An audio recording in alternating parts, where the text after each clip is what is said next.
Noong 1876, ang Pilipinas ay nasa ilalim ng kapangyarihan ng Espanyol.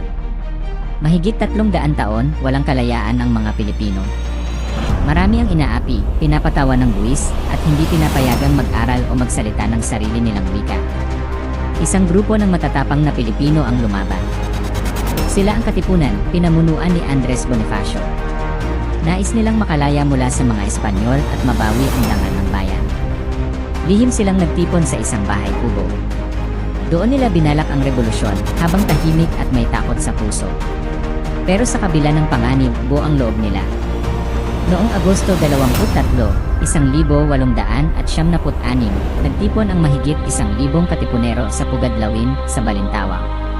May balita na nadiskubre na sila ng mga Espanyol. Kailangang magdesisyon agad kung lalaban o susuko. Tumayo si Bonifacio at sumigaw, "Handa na ba kayong lumaban para sa kalayaan?" Sumagot ang lahat. Bilang simbolo ng paglaban, pinunit nila ang kanilang sedula, ang tanda ng pagsunod sa pamahalaang Espanyol. Ito ang tinawag na sigaw sa Pugadlawin.